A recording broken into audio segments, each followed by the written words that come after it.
Hello, আমি Biswajit sir. আমার এই অনলাইন ক্লাসে তোমাদের সকলকে স্বাগত জানাই। আজকে এই ভিডিওতে আমি ক্লাস 12-এর রাষ্ট্রবিজ্ঞানের সম্মিলিত জাতিপুঞ্জ অধ্যায়ের আরও কিছু বিষয় নিয়ে আলোচনা করব। এই অধ্যায়ে এর আগে আমি 3টা ভিডিও দিয়েছিলাম, সেখানে জাতিপুঞ্জের একাধিক বিষয় নিয়ে আলোচনা করেছি। আজকে তার শেষ পর্ব। এই পর্বে জাতিপুঞ্জের অবশিষ্ট যে অংশগুলো আছে তা আমরা আলোচনা করব। এই মূল আলোচনা শুরু করবার আগে তোমাদের একটু মনে করিয়ে দিই, তোমরা আমার চ্যানেলটিকে অবশ্যই সাবস্ক্রাইব করো নতুন ভিডিও পাওয়ার জন্য এবং সকল বন্ধুদেরকে শেয়ার করো। আর ভিডিওটি ভালো লাগলে পরে অবশ্যই একটু লাইক করো। তো চলো শুরু করি আজকের আমাদের মূল আলোচ্য বিষয়। আজকে আমরা এই ভিডিওতে জানব অর্থনৈতিক ও সামাজিক পরিষদের কিছু গুরুত্বপূর্ণ তথ্য, আর আলোচনা করব জাতিপুঞ্জের মূল্যায়ন নিয়ে। এই মূলত দুটি বিষয় নিয়েই এই ভিডিওতে আমরা আলোচনা করব। তো প্রথমে আসছে অর্থনৈতিক ও সামাজিক পরিষদের আলোচনা। অর্থনৈতিক ও সামাজিক পরিষদ, যার সংক্ষিপ্ত নাম ইকোসক, এটা গঠিত হয়েছিল কেন? সমগ্র পৃথিবীর আর্থসামাজিক ক্ষেত্রে মানব জাতির সার্বিক কল্যাণ সাধনের উদ্দেশ্য নিয়ে এই সংস্থাটাকে গড়ে উঠেছিল। জাতিপুঞ্জ তখন গঠিত হয় 1945 সালে। সেই জাতিপুঞ্জের গঠনের সঙ্গে সঙ্গে এই সংস্থাটাকেও গঠন করা হয়। জাতিপুঞ্জের যে সংবিধান বা সনদ রয়েছে, সেই সংবিধানের 61 থেকে 72 নং ধারায় এর গঠন ও কার্যাবলী নিয়ে আলোচনা হয়েছে। তো এই আলোচনার এর মোট সদস্য সংখ্যা 54 জন। এই সদস্য নির্বাচনের একটি বিশেষ পদ্ধতি আছে। আফ্রিকা থেকে 14 জন সদস্য নির্বাচিত হয়, এশিয়া থেকে 11 জন, ল্যাটিন আমেরিকা থেকে 10 জন। ল্যাটিন আমেরিকা মানে হচ্ছে দক্ষিণ আমেরিকা। আর পূর্ব ইউরোপ থেকে 6টি রাষ্ট্র, আর পশ্চিম ইউরোপ ও অন্যান্য অঞ্চল অর্থাৎ অস্ট্রেলিয়া বা অন্যান্য অঞ্চল থেকে আরও 13টি রাষ্ট্র বা 13 জন নির্বাচিত হয়। তাহলে এইভাবে মোট 54 জন সদস্য নিয়ে বর্তমানে অর্থনৈতিক ও সামাজিক পরিষদটা গঠিত হয়েছে। কিন্তু মনে রাখবে, বর্তমানে 54 জন সদস্য থাকলেও প্রথমে সদস্য সংখ্যা ছিল 18, পরে তা বেড়ে 54 জন হয়। এই যে সদস্য, তাদের কার্যকাল 3 বছর করে। 61 নং ধারায় আলোচনা হয়েছে 3 বছর পর পর 1/3 সদস্য অবসর নেয় এবং সেখানে নতুন সদস্য আসে। অর্থাৎ 54 জন সদস্যের মধ্যে 18 জন সদস্য প্রতি বছর করে অবসর নেবে এবং সেখানে নতুন করে সদস্য আবার নির্বাচিত হবে। এই যে সংস্থা, এর অধিবেশন বছরে 2 বার বসে। প্রথমে মে জুন মাসে নিউ ইয়র্কে, যেখানে সদর দপ্তর রয়েছে সেখানেই বসে। এরপর বসে জুলাই মাসে জেনেভাতে। তবে এর বিশেষ অধিবেশনও বসতে পারে, মানে এই 2 বার তো অধিবেশন বসেই, এই 2 বার অধিবেশন ছাড়াও যদি প্রয়োজন হয় তাহলে কিন্তু বিশেষ অধিবেশনও বসতে পারে। এই যে অর্থনৈতিক সামাজিক পরিষদ, এই পরিষদে যে 54 জন সদস্য আছে তারাই মূলত সংস্থার আলোচনাতে অংশগ্রহণ করে। কিন্তু মনে রাখবে তোমরা, সনদের 69 নং ধারায় বলা আছে যারা সদস্য নয় তারাও এই সভার আলোচনায় যোগ দিতে পারে। তবে এই যে যারা সদস্য নয় তারা আলোচনায় যোগ দিতে পারলেও তাদের কিন্তু ভোট দেওয়ার ক্ষমতা নেই। সদস্যরাই একমাত্র ভোট দিতে পারে কোনো সিদ্ধান্ত গ্রহণের ব্যাপারে। সদস্য যারা নয় তারা আলোচনায় যোগ দিতে পারলেও ভোট তারা দিতে পারবে না। অধিবেশন পরিচালনা করার জন্য একজন সভাপতি থাকে, আর থাকে 2 জন সহ সভাপতি। এই যে অর্থনৈতিক ও সামাজিক পরিষদ, এই পরিষদের কাজ একাধিক রয়েছে। সেই কাজগুলি সুষ্ঠুভাবে পরিচালনার জন্য 3টি কমিটি রয়েছে। এছাড়া আছে 2 ধরনের কমিশন এবং একাধিক বিশেষজ্ঞ সংস্থা। তার মানে এই সংস্থার কাজ করবার জন্য সাহায্যকারী অনেক কমিটি আছে, কমিশন আছে, বিশেষজ্ঞ সংস্থা আছে। এই যে 3টা কমিটি, এই 3টা কমিটি হলো মধ্যস্থতা কমিটি, প্রোগ্রাম কমিটি ও বেসরকারি সংগঠন সংক্রান্ত কমিটি। এই 3টা কমিটির সাহায্য নিয়ে অর্থনৈতিক সামাজিক পরিষদ তার কাজগুলো করে। এছাড়া অর্থনৈতিক সামাজিক পরিষদকে সাহায্য করবার জন্য 2 ধরনের কমিশন থাকে। কি কি কমিশন? কার্যনির্বাহী কমিশন ও আঞ্চলিক অর্থনৈতিক কমিশন। তাহলে কি বললাম? কার্যনির্বাহী কমিশন ও আঞ্চলিক অর্থনৈতিক কমিশন, এই 2 ধরনের কমিশন থাকে। এই কমিশনগুলো একটু পরেই আরও ডিটেলসে আমরা আলোচনা করছি। এছাড়া আছে বিশেষজ্ঞ সংস্থা। জাতিপুঞ্জ নিরাপত্তা পরিষদের নিরাপত্তা পরিষদ না, অর্থনৈতিক ও সামাজিক পরিষদের একাধিক বিশেষজ্ঞ সংস্থা আছে, অনেক সংস্থা আছে বিশেষজ্ঞ সংস্থা। তার মধ্যে অন্যতম হলো WHO, ILO, ইউনিসেফ। এছাড়াও আরও অনেক সংস্থা আছে, তা আমরা একটা একটা করে আলোচনা করব। তাহলে এই যে জাতিপুঞ্জের অর্থনৈতিক ও সামাজিক পরিষদের যে কার্যনির্বাহী সংস্থাগুলো আছে বা কার্যনির্বাহী কমিশনগুলো আছে, সেই কমিশনের মধ্যে অন্যতম দুটি কমিশন হলো জনসংখ্যা কমিশন ও মানব অধিকার কমিশন। আর অর্থনৈতিক সামাজিক পরিষদের আঞ্চলিক অর্থনৈতিক কমিশন রয়েছে, তার মধ্যে অন্যতম দুটি কমিশন হচ্ছে ইকোনমিক কমিশন ফর ইউরোপ আর ইকোনমিক কমিশন ফর আফ্রিকা। তাহলে এগুলো অর্থনৈতিক সামাজিক পরিষদের দুই ধরনের কমিশন। এই কমিশনগুলোর মধ্যে দুটো করে উদাহরণ তোমাদের দেওয়া হলো, এছাড়াও আরও একাধিক উদাহরণ আছে, তা এখানে আর অত আলোচনা করলাম না।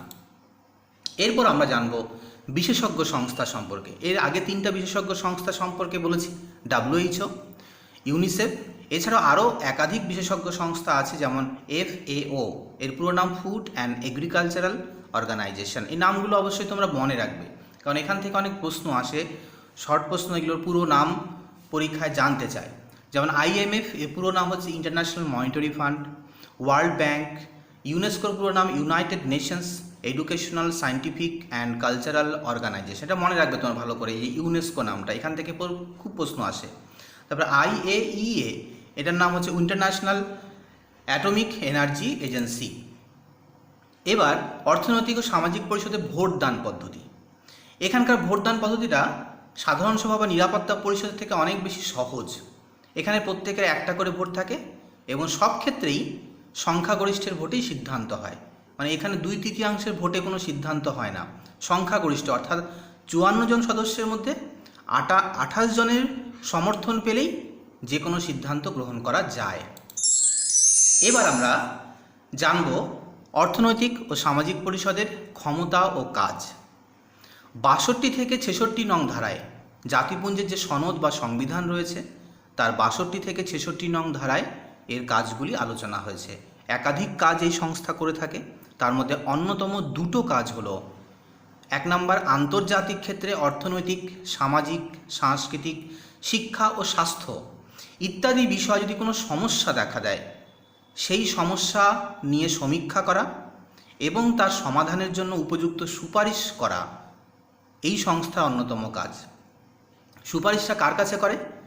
সাধারণ সভার কাছে, অথবা নিরাপত্তা পরিষদের কাছে, অথবা নির্দিষ্ট যে বিশেষজ্ঞ সংস্থা আছে তার কাছে অর্থনৈতিক সামাজিক পরিষদ তার প্রয়োজনীয় সুপারিশ করতে পারে সমস্যা সমাধানের জন্য। এছাড়া অর্থনৈতিক সামাজিক পরিষদের আরেকটা গুরুত্বপূর্ণ কাজ হলো বিশেষজ্ঞ সংস্থার কাছ থেকে বার্ষিক রিপোর্ট সংগ্রহ করা।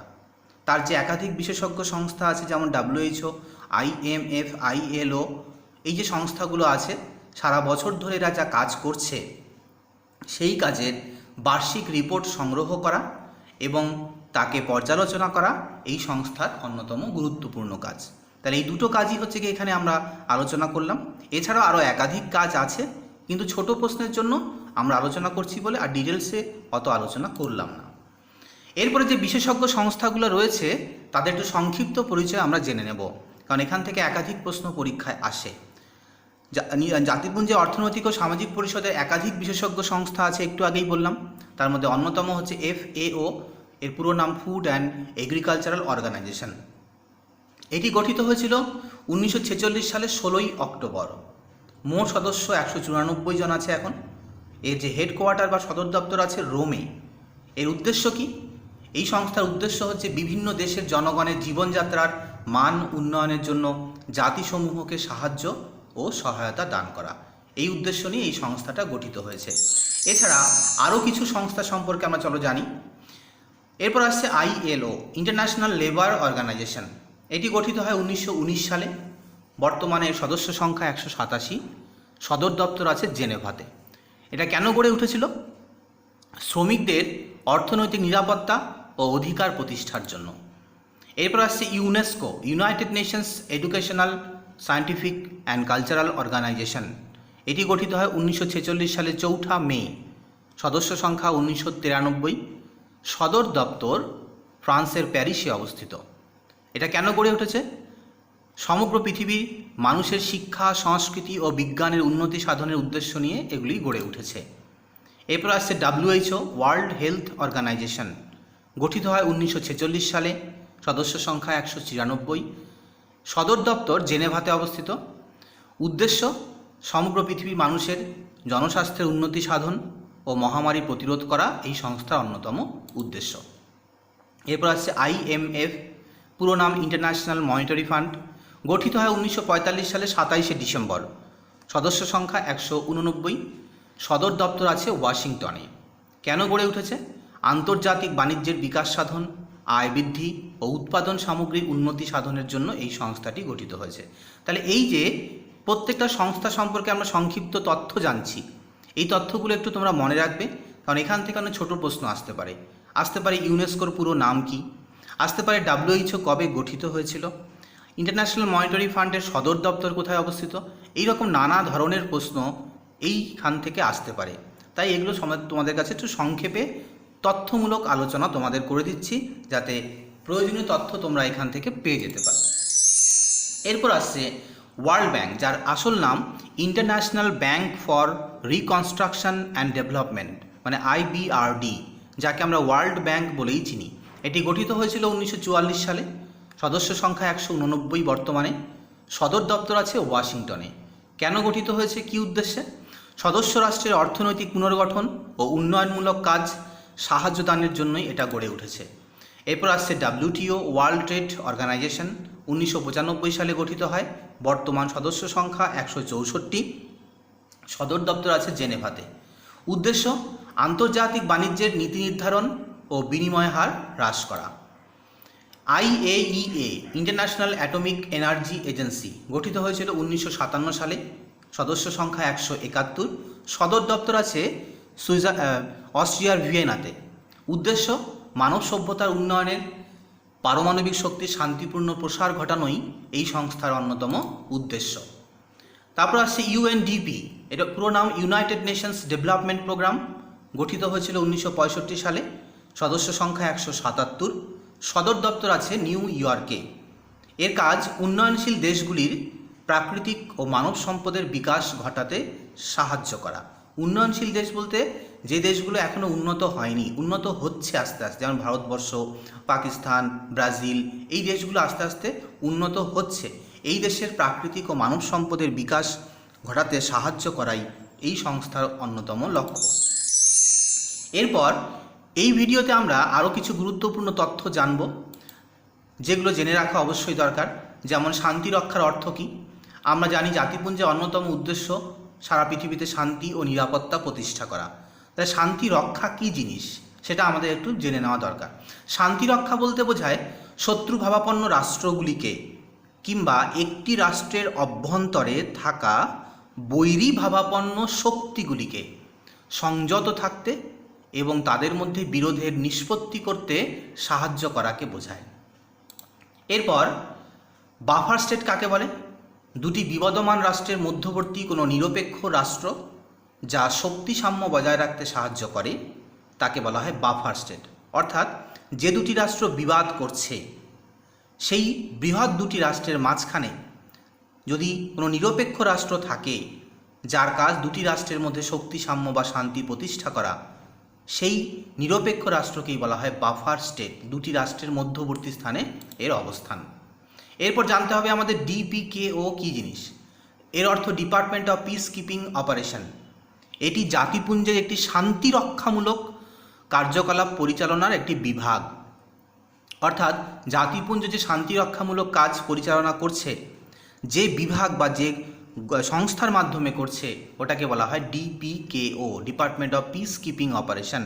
1992 সালে এটি গড়ে উঠেছিল। এর একাধিক সহায়ক কমিটি আছে যার সাহায্যে সে শান্তিরক্ষামূলক কাজগুলো পরিচালনা করে। এরপর আসছে UNEF, এর পুরো নাম ইউনাইটেড নেশনস ইমার্জেন্সি ফান্ড। এটি জাতিপুঞ্জের একটি জরুরি বাহিনী। যদি কোথাও কোনো সমস্যা দেখা দেয় তখন জাতিপুঞ্জ এই বাহিনীকে সেখানে পাঠায়। সদস্য রাষ্ট্রগুলি এই বাহিনীর সেনাবাহিনী সরবরাহ করে। আন্তর্জাতিক বিচারালয়ের বিচার কার্য পরিচালিত হয় দুটি ভাষায়, একটা ইংরাজি ভাষা আর একটা ফরাসি ভাষা। এর আগে আমরা আন্তর্জাতিক বিচারালয় সম্পর্কে জেনেছিলাম, কিন্তু সেখানে বলা হয়নি যে সেখানে কোন কোন ভাষায় বিচার কার্য হয়। এটা মনে রাখবে তোমরা, সেখানে ইংরাজি ও ফরাসি এই দুটি ভাষাতেই বিচার কাজের যাবতীয় কাজ পরিচালিত হয়। এরপর যৌথ নিরাপত্তা কী জিনিস? জাতিপুঞ্জের সকল রাষ্ট্রই প্রত্যেক রাষ্ট্রের নিরাপত্তাকে নিশ্চিত করবে, যা যৌথ নিরাপত্তা নামে পরিচিত। অর্থাৎ জাতিপুঞ্জে বলা হয়েছে বা সনদে বলা হয়েছে, জাতিপুঞ্জে যে সদস্য রাষ্ট্রগুলি আছে সেই প্রত্যেকটা সদস্য রাষ্ট্র, সে বড় হোক ছোট হোক, শক্তিশালী হোক বা কম শক্তিশালী হোক, প্রত্যেক রাষ্ট্রের কর্তব্য হচ্ছে অন্য রাষ্ট্রের নিরাপত্তাকে নিশ্চিত করা। তাহলে এইভাবে সকল রাষ্ট্রের দ্বারাই প্রত্যেক রাষ্ট্রের নিরাপত্তাকে নিশ্চিত করার প্রক্রিয়াই যৌথ নিরাপত্তা নামে পরিচিত। এরপর আমরা জাতিপুঞ্জের একটু মূল্যায়ন করি। জাতিপুঞ্জ প্রতিষ্ঠিত হয়েছে প্রায় ৭৫ বছর হয়ে গেল। দীর্ঘদিন ধরে সে কাজ করছে, শান্তি প্রক্রিয়ার কাজ সে নানাভাবে এগিয়ে নিয়ে চলছে। আমরা যদি তার ইতিহাসের দিকে একটু ঘুরে তাকাই, তাহলে দেখব জাতিপুঞ্জ এই ৭৫ বছরের মধ্যে একাধিক ভালো কাজ করেছে বা অনেক ক্ষেত্রেই সে সফল হয়েছে। যেমন ১৯৫০ সালে কোরিয়া যুদ্ধে জাতিপুঞ্জে হস্তক্ষেপে সেটা বন্ধ করা সম্ভব হয়েছে। ইন্দোনেশিয়ার স্বাধীনতা আন্দোলনকে সফল করতে সম্ভব হয়েছে। ১৯৫৬ সালে মিশরে যে আন্দোলন হয়েছিল সেখানেও হচ্ছে কি জাতিপুঞ্জ তার গুরুত্বপূর্ণ ভূমিকা পালন করেছে। ১৯৬০ সালে কঙ্গোতে, ১৯৬৫ সালে ভারত পাক যুদ্ধে জাতিপুঞ্জ গুরুত্বপূর্ণ ভূমিকা নিয়েছে। এভাবে যদি আমরা দেখি ইতিহাসের দিকে তাকিয়ে, জাতিপুঞ্জ পৃথিবীর বিভিন্ন ক্ষেত্রে যুদ্ধটাকে নিয়ন্ত্রণ করতে, শান্তি প্রতিষ্ঠা করতে, নিরাপত্তা প্রতিষ্ঠা করতে সে নিরন্তর কাজ করে চলছে। কিন্তু সব ক্ষেত্রেই কি সফল হয়েছে সে? না, সব ক্ষেত্রে সে সফল হয়নি। অনেক ক্ষেত্রেই সে ব্যর্থ হয়েছে। এই ব্যর্থতার একাধিক কারণ রয়েছে। তার মধ্যে অন্যতম দুটি কারণ হচ্ছে এর নিজস্ব কোনো সেনাবাহিনী নেই, এবং ২ নম্বর, স্থায়ী সদস্য যারা আছে বা বিগ ফাইভ যারা আছে, যাদের ভেটো ক্ষমতা রয়েছে, তারা ভেটো ক্ষমতা প্রয়োগ করে অনেক সময় জাতিপুঞ্জের সিদ্ধান্তকে কার্যকর করতে দেয় না, যার ফলে জাতিপুঞ্জ অনেক ক্ষেত্রেই ব্যর্থ হয়েছে। কিন্তু এই ব্যর্থতা সত্ত্বেও এর গুরুত্বকে কিন্তু আমরা কোনোভাবেই অস্বীকার করতে পারি না। বর্তমান মানব সভ্যতা যে ভয়াবহ যুদ্ধের দিকে এগিয়ে চলছে, সমগ্র পৃথিবীতে প্রত্যেকটা দেশের কাছে ভয়াবহ মারণাস্ত্র, জৈবাস্ত্র সংগ্রহীত হচ্ছে, যার ফলে মানব সভ্যতাটা চরম সংকটের দিকে এগিয়ে চলছে। এই সংকটের হাত থেকে যদি মানব সভ্যতাকে আমরা রক্ষা করতে চাই, তা জাতিপুঞ্জকে আরও বেশি অনেক অ্যাক্টিভ হতে হবে এবং তাকে কার্যকর হতে হবে এবং তাকে সফল করে তুলতে হবে। এবং সফল সে নিজে তো আর হতে পারবে না, আমাদের প্রত্যেককেই তাকে প্রয়োজনীয় সাহায্য করতে হবে। অর্থাৎ প্রত্যেকটা রাষ্ট্র যারা জাতিপুঞ্জের সদস্য রয়েছে, যদি প্রত্যেকে সহযোগিতা করে, শান্তিপূর্ণ উপায়ে পৃথিবীতে নিরাপত্তা নিশ্চিত করে, তাহলে মানব সভ্যতা উন্নয়নের পথে যাবে। তাই হ্যামারফিল্ড বলেছিলেন, মানব জাতিকে স্বর্গে নিয়ে যাওয়ার জন্য নয়, বরং নরক থেকে রক্ষা করবার জন্যই ইউএনও গড়ে তোলা হয়েছে। অর্থাৎ মানব জাতির কল্যাণ সাধন করাই এই জাতিপুঞ্জের লক্ষ্য। তবে এই কল্যাণ সাধন সে একা করতে পারবে না, কারণ সে তো একটা সংস্থা মাত্র। তার যারা সদস্য আছে, তা আমরা পৃথিবীর প্রত্যেকটা রাষ্ট্র, এই প্রত্যেকটা রাষ্ট্র যদি তাকে সহযোগিতা না করে, আমরা যদি শান্তিপূর্ণ সহাবস্থান করতে না চাই, আমরা যদি যুদ্ধের দিকে মানব সভ্যতাকে ঠেলে দিই, তাহলে কিন্তু জাতিপুঞ্জ কখনোই সফল হতে পারবে না।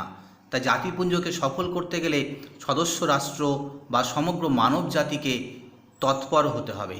জাতিপুঞ্জ সফল হলে পরেই আমাদের মানব সভ্যতার উন্নয়ন সম্ভব, না হলে আমাদের মানব সভ্যতা সামগ্রিক বিনাশের পথে এগিয়ে যাবে। তাই আমরা জওহরলাল নেহরুর কথা স্মরণ করে বলতে পারি, শান্তিপূর্ণ সহাবস্থানের বিকল্প হলো সম্মিলিত বিনাশ। অর্থাৎ আমরা যদি ঐক্যবদ্ধ হয়ে থাকতে না পারি, পৃথিবীতে শান্তি প্রতিষ্ঠা করতে না পারি, যদি আমরা ঐক্যবদ্ধ সহাবস্থান নীতি মেনে চলতে না পারি, তাহলে আমাদের সামনে একটাই পথ বা একটাই বিকল্প খোলা আছে, তা হলো ঐক্যবদ্ধভাবে ধ্বংসের পথে এগিয়ে যাওয়া বা সম্মিলিত বিনাশের পথে এগিয়ে যাওয়া। এই মানব সভ্যতাকে সম্মিলিত বিনাশের হাত থেকে রক্ষা করতে গেলে জাতিপুঞ্জকে অবশ্যই সফল করে তুলতে হবে। তাই সমগ্র পৃথিবীর সমগ্র মানুষের কর্তব্য জাতিপুঞ্জের যে উদ্দেশ্য ও নীতিগুলো আছে তাকে অনুসরণ করা, তাকে বাস্তবায়িত করা এবং পৃথিবীতে স্থায়ী শান্তি ও নিরাপত্তা প্রতিষ্ঠার পথকে প্রশস্ত করা। তাই আমাদের সকলকে শপথ নিতে হবে এই স্থায়ী শান্তি প্রতিষ্ঠার জন্য আমরা জাতিপুঞ্জকে সফল করে তুলব, তাকে যথোপযুক্ত সাহায্য করব। তো এই আলোচনাতে আমরা তাহলে কী শিখলাম? আমরা শিখলাম অর্থনৈতিক ও সামাজিক পরিষদের কিছু গুরুত্বপূর্ণ তথ্য জানলাম, আর জাতিপুঞ্জের সামগ্রিক মূল্যায়ন করলাম, তাই তো? তাহলে এই যে আলোচনা এখানেই শেষ হলো। এই অধ্যায়টাকেও আমরা এখানে শেষ করলাম। এই অধ্যায়ে আমরা যে মূলত 4টা ভিডিও তৈরি করলাম, তাতে এই অধ্যায়ের যাবতীয় বিষয় যা যা ছোট প্রশ্ন আছে আমি তা সমগ্রভাবে আলোচনা করেছি। আশা করি তোমরা এই 4টা ভিডিও দেখলে এবং এখান থেকে প্রশ্ন তৈরি করলে পরীক্ষায় তোমাদের প্রয়োজনীয় প্রশ্ন এবং তার উত্তর তোমরা এখান থেকে যথাযথভাবে পেয়ে যাবে। তাই তোমাদের সকলকে অনুরোধ, তোমরা 4টা ভিডিওই ভালোভাবে মন দিয়ে দেখো এবং সেখান থেকে যাবতীয় প্রশ্ন ও উত্তর তৈরি করো, যাতে পরীক্ষায় তোমরা ভালোভাবে তা অ্যান্সার করতে পারো। এই ভিডিওটি ভালো লাগলে পরে অবশ্যই একটু লাইক করো এবং সকলকে শেয়ার করো, যাতে সবাই উপকৃত হতে পারে। আর যারা এখনও আমার চ্যানেলটিকে সাবস্ক্রাইব করোনি, তারা নতুন ভিডিও ও নতুন অধ্যায়ের আলোচনা পাওয়ার জন্য অবশ্যই আমার চ্যানেলটিকে সাবস্ক্রাইব করো।